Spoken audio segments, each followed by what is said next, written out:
ឥឡូវនេះលោកពូទីនកំពុងតែបញ្ចេញសារមួយក៏ដូចជាការគម្រាមមួយទៅដល់បាទពួកអឺរ៉ុបថាខ្លួននឹងប្រើប្រាស់នុយក្លេអ៊ែរដែលសាហាវបំផុតអាចបំផ្លាញផែនដីមួយទាំងមូលបានបាទជាក់ជាមិនខានបើសិនជាអឺរ៉ុបនៅតែបន្តជ្រោមជ្រែងអ៊ុយក្រែនបាទអញ្ចឹងនេះជាសារមួយដែលជាសារដែលធ្វើឲ្យមនុស្សជាតិព្រឺឆ្អឹងខ្នងបាទអញ្ចឹងយើងដឹងហើយថាឥទ្ធិពលនុយក្លេអ៊ែររបស់ខ្លាឃ្មុំទឹកកកមួយនេះកំពុងតែបង្កភាពភ័យខ្លាចទៅដល់ទ្វីបខាងលិចបាទលោកខាងលិចអញ្ចឹងបងប្អូនប្រទេសជាច្រើនកំពុងតែភ័យស្លន់ស្លោថែមទាំងមានអ្នកវិភាគមួយចំនួនគេបានវិភាគថាអ៊ុយក្រែនពិបាកនឹងឆ្លងផុតគ្រោះកាចមួយនេះណាបងប្អូនពិភពលោកយើងក៏ពិបាកក្នុងការឆ្លងផុតគ្រោះកាចមួយនេះដែរអញ្ចឹងអ្នកវិភាគជាច្រើនគេបានរួមគំនិតគ្នាជាធ្លុងមួយថាវាអាចនឹងមានផ្លូវបាទវាអាចនឹងមានការលះបង់ប្រទេសអ៊ុយក្រែនដើម្បីបញ្ជៀសនៅគ្រោះទាំងឡាយបាទព្រោះបងប្អូនឃើញហើយឥឡូវនេះពិភពលោកយើងចាប់តាមកន្លប់ចាក់មែនតើយើងងាកទៅមើលខ្លាឃ្មុំតកកគំរាមទៅពួកអឺរ៉ុបថានឹងប្រើអាវុធដែលខ្លួនមានដ៏មានឥទ្ធិពលបំផុតបំផ្លាញអឺរ៉ុបទាំងមូលតែម្ដងនោះគឺជានុយក្លេអ៊ែរដែលមានសមត្ថភាពខ្លាំងហួសពីការស្មានហើយយើងងាកទៅមើលនាគក្រហមឯណោះវិញនាគក្រហមកំពុងតែបញ្ចេញសញ្ញាមួយនៅលើអាកាសបាទនៅលើអាកាសផុសពីទឹកឡើងផុសទៅលើអាកាសបញ្ចេញសញ្ញាមួយទៅឲ្យជប៉ុនដែរបាទហើយឥឡូវនេះនាគក្រហមមិនត្រឹមតែបញ្ចេញសញ្ញាទៅឲ្យជប៉ុនទេនាគក្រហមកំពុងតែច្រមុជទឹកបង្ហាញពីសញ្ញាពីឃាតដ៏សាហាវមួយទៀតទៅដល់សហរដ្ឋអាមេរិកអញ្ចឹងភាពផុយស្រួយក្នុងការផ្ទុះអាវុធនុយក្លេអ៊ែរវាកាន់តែគិបាទគិមកផ្ទះយើងមែនតើហើយបងប្អូនខ្ញុំគិតថាពេលដែលផ្ទុះនុយក្លេអ៊ែរប្រទេសយើងជាប្រទេសដែលនៅអាស៊ីវាអត់មានពាក់ព័ន្ធអីជាមួយនឹងការផ្ទុះនុយក្លេអ៊ែរខុសហើយបងប្អូនគ្រាន់តែបញ្ហាបន្តិចបន្តួចហ្នឹងនាំគ្នាលូរឿងបន្លែឡើងថ្លៃបាទអាហ្នឹងគ្រាន់តែបញ្ហាបន្តិចផងតែបើសិនជាផ្ទុះនុយក្លេអ៊ែរមែនបាទបងប្អូនដឹងហើយថាយុគសម័យនេះវាមិនមែនជាយុគសម័យដែលត្រូវមានសង្គ្រាមទេបងប្អូនអ្នកវិភាគនៅសហរដ្ឋអាមេរិកមួយចំនួនគេបាននិយាយថាយុគសម័យនេះជាយុគសម័យទំនើបมันអាចផ្ទុះសង្គ្រាមរបៀបលក្ខណៈសម័យ79បានទេបងប្អូនអញ្ចឹងសម័យនេះគឺជាសម័យដែលមានអាវុធទំនើបមែនតើហើយបើសិនជាផ្ទុះសង្គ្រាមនៅក្នុងសម័យនេះផ្ទុះកន្លែងណាវិនាសកន្លែងហ្នឹងបាទហើយពេលដែលវិនាសកន្លែងហ្នឹងហើយអ្នកដែលនៅជុំវិញកន្លែងហ្នឹងក៏រងផលប៉ះពាល់ធ្ងន់ធ្ងរដែរអញ្ចឹងហើយបងប្អូនហេតុផលទាំងអស់ហ្នឹងគេបានវិភាគថាសង្គ្រាមនិងការព្រួយបារម្ភរបស់ពិភពលោកយើងកាន់តែគៀកកាន់តែចូលមកចិត្តពួកយើងមែនតើណាអញ្ចឹងគេបានឲ្យពួកយើងត្រៀមខ្លួននឹងទទួលយកបាទព្រោះការបញ្ជៀសវាមានភាគរយតិចមែនតើតើតែលះបង់ប្រទេសអ៊ុយក្រែនទើបសង្គ្រាមនឹងវាស្ងាត់ចុះហើយ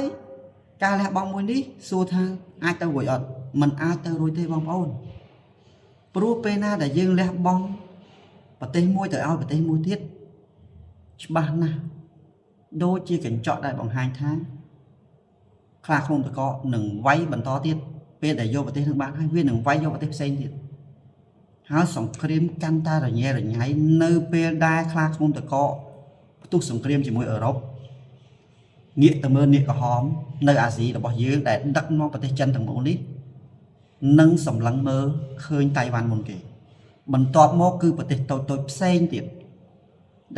ដែលជាគេហៅថាជាសាច់សម្រាប់បង្ក្រប់ការចំអែតរបស់នាគក្រហមឥឡូវបងប្អូនដឹងហើយថានាគក្រហមឥឡូវនេះហោះឡើងលើអាកាសដើម្បីគម្រាមទៅជប៉ុនប្រយ័ត្នខ្លាប់ស្លូតបាទប្រយ័ត្នស្លាប់ខ្លួនប្រយ័ត្នដាច់ក្បាលចេញពីខ្លួន chẳng niệm hòm ban cầm rem từ mà hạ dạ sẽ bón than chẳng ấy lớn đi niệm hòm đặc nom đại lục Xi Jinping cầm pung ta chủng một châu từ không sầm mót hai cầm rem từ America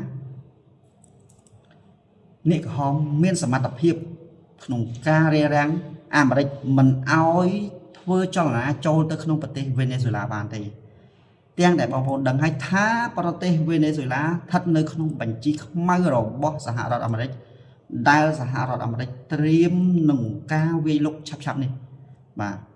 chân bom ổn nick họ bàn mình chạy ba tháng nâng phải một promat mol nơi support mật còn đôi chia ở vậy để không ai thôi bán nâng tụt tôi chỉ muốn sự cam mặc hiệpរបស់សហរដ្ឋអាមេរិកក្នុងការវាចូលទៅទឹកដី Venezuela បាទហើយបាទគេហៅថាអន្តរីចិញ្ចើមសដែលដឹកនាំដោយលោក Donald Trump កំពុងតែដាក់វិធានការក្តៅទៅលើ Venezuela ច្បាស់លាស់បាទមិនដកថយទៀតអញ្ចឹងយើងឃើញថាវាកាន់តែវីវមែនទេបាទហើយថ្មីនេះយើងឃើញថាប្រទេសថៃក៏វាជាអ្នកនាំភ្លើងមួយដែរឥឡូវនេះវាបានបង្កជាហេតុបង្កជារឿងធ្វើឲ្យផ្ទុះអាវុធជាមួយនឹងប្រទេសកម្ពុជារបស់យើងបាទហើយការផ្ទុះអាវុធវានេះវាឆ្លុះបញ្ចាំងពីអំណាចរបស់ប្រទេសថៃដែលមានចិននៅពីក្រោយខ្នងបាទព្រោះប្រទេសដែលហ៊ានខ្លាំងជាមួយអាមេរិកតើតែមានខ្នងទៅហ៊ានបាទអញ្ចឹងប្រទេសថៃយើងឃើញមួយរយៈនេះគឺមានការចងទំនាក់ទំនងជាមួយនឹងប្រទេសចិនបាទស្អិតរមួតអញ្ចឹងនេះជាហេតុផលទាំងអស់ដែលធ្វើឲ្យបងប្អូនយើងមួយចំនួនត្រូវតែត្រៀមលុយត្រៀមកាក់បាទត្រៀមរបស់ណាដែលអាចចាយបានដូចលុយទុកសកួរក្នុងខ្លួនទុកប្រើប្រាស់ពេលដែលចាំបាច់អញ្ចឹងអ្នកវិភាគនៅផ្នែកអឺរ៉ុបគេបានបញ្ជាក់ឲ្យថាបាទគេមិនខ្លាចក្នុងការទទួលយកសង្គ្រាមពីរុស្ស៊ីទេឲ្យតែរុស្ស៊ីហ៊ានបង្កទំនាស់ទៅលើសមាជិក NATO ណាមួយបាទអឺរ៉ុបគេនឹងចាត់ការពេលនោះហើយជាពេលមួយដែលគេហៅថាទឹកបាក់ដំណប់ទប់ក៏មិនជាប់ធ្វើក៏មិនតាន់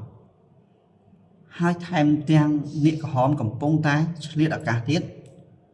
បាទផ្លូវមានតែម្យ៉ាងទេគឺភពផែនដីយើងលែងមានសន្តិភាពលែងមានការត្រជាក់មានតែភ្លើងសង្គ្រាមផ្ទុះគ្រប់កន្លែងទាំងអស់បាទអញ្ចឹងយើងនិយាយឲ្យខ្លីចុចឲ្យជ្រៅបាទប៉ះឲ្យជាប់មានន័យថាសង្គ្រាមនុយក្លេអ៊ែរម្ដងនេះពិបាកក្នុងការគេចផុតណាស់បងប្អូនវាមានអ្នកបង្កហេតុមានអ្នកបង្ករឿងបង្កឆ្លុះបាទ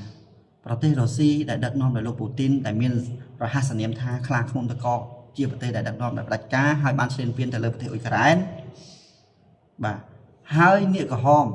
ដែលដឹកនាំប្រទេសចិនដឹកនាំដោយផ្ទាល់ដោយលោកស៊ីជីនពីងបាទដែលមានរហស្សនាមថានាគក្រហមវាមានការផ្ទុះបាទអពាក្យសម្ដីរវាងប្រទេសចិននិងប្រទេសជប៉ុនហើយប្រទេសជប៉ុននេះគឺជាប្រទេសមួយដែលធ្លាប់ឆ្លងកាត់នៅការធ្វើសង្គ្រាមជាច្រើនបាទហើយជប៉ុនគឺជាប្រទេសមួយដែលមានអាវុធទំនើបមែនតើពិបាកក្នុងការស្មានណាបងប្អូនប្រទេសជប៉ុនហើយយើងងាកមើលទៅប្រទេសដែលមានអំណាចជាងគេនៅក្នុងពិភពលោកយើងនេះគឺអធិរាជឥន្ទ្រីចិញ្ចើមសបងប្អូនដឹងហើយឥន្ទ្រីចិញ្ចើមសដឹកនាំដោយលោក Donald Trump នៅក្នុងប្រទេសអាមេរិកប្រទេសអាមេរិកពេលនេះកំពុងតែធ្លាក់ប្រជាប្រិយបាទដោយសារតែចិនប្រើយុទ្ធសាស្ត្រខ្សែក្រវ៉ាត់គេហៅថាខ្សែក្រវ៉ាត់ស្អីទេបងប្អូនខ្ញុំមិនសូវចេះនិយាយដូចអ្នកវិភាគយើងមួយចំនួនទេបាទផ្លូវនឹងខ្សែក្រវ៉ាត់អីគេណាបាទខ្ញុំមិនសូវចេះនិយាយទេតែយុទ្ធសាស្ត្រមួយនេះធ្វើឈ្នះប្រទេសតូចជាច្រើនដោយថ្លាន់រឹតគោអញ្ចឹងថ្លាន់តូចទេតែវាអាចលេបគោនឹងបានបាទដោយសារយុទ្ធសាស្ត្ររបស់វាអញ្ចឹងត្រៀមបាទត្រៀម